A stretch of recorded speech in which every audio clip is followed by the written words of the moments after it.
10 ರೂಪಾಯಿ ಕೊಟ್ಟು MTR ಅವ್ರದ್ದು ಪುಳಿಯೋಗರೆ ಮಿಕ್ಸ್ ತಗೊಂಬರ್ತೀವಲ್ಲ, ಅದೇ ಥರ ಮನೇಲೇ ಮಾಡ್ಕೋಬಹುದು.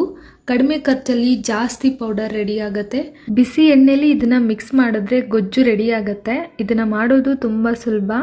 ಒಂದು ಪ್ಯಾನ್ಗೆ 2 ಕಪ್ ಆಗುವಷ್ಟು ಧನಿಯಾ, 1 ಕಪ್ ಜೀರಿಗೆ, 1 ಕಪ್ ಕಡಲೆಬೇಳೆ, 3/4 ಕಪ್ ಉದ್ದಿನಬೇಳೆ, ಅರ್ಧ ಕಪ್ ಕಾಳುಮೆಣಸು, ಅರ್ಧ ಕಪ್ ಸಾಸಿವೆ, 1/4 ಕಪ್ ಮೆಂತ್ಯ, 1/4 ಕಪ್ಪು ಕಪ್ಪೆಳ್ಳು, ಹಾಗೆ ತುಂಬ ಹುಳಿ ಇರೋಂಥ ಹುಣಸೆ ಹಣ್ಣನ್ನು 1 ಕಪ್ ಆಗುವಷ್ಟು ತಗೊಂಡಿದ್ದೀನಿ. ನಿಮಗೆ ಹುಳಿ ಎಷ್ಟು ಬೇಕು ಅಂತ ನೋಡ್ಕೊಂಡು ತಗೊಳ್ಳಿ.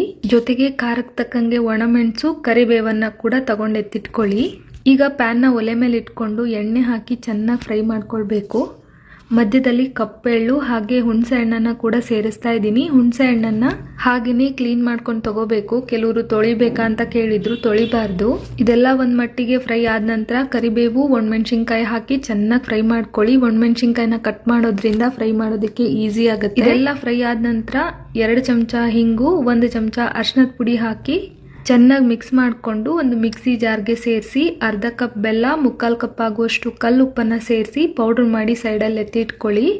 ನಂತರ ಒಗ್ಗರಣೆಗೆ 1 ದೊಡ್ಡ ಕಪ್ ಆಯಿಲು, ಬೇಕಾಗಿರೋಷ್ಟು ಶೇಂಗಾ, ಕಡಲೆಬೇಳೆ, ಉದ್ದಿನಬೇಳೆ, ಸಾಸಿವೆ, ಕಪ್ಪೆಳ್ಳು, ಒಣಮೆಣಸಿನ್ಕಾಯಿ, ಕೊಬ್ಬರಿ ತುರಿ, ಕರಿಬೇವು ಹಾಕಿ ಚೆನ್ನಾಗಿ ಫ್ರೈ ಮಾಡಿಕೊಂಡು ಪೌಡರ್ನ ಕೂಡ ಸೇರಿಸಿ ಮಿಕ್ಸ್ ಮಾಡ್ಕೊಳ್ಳಿ.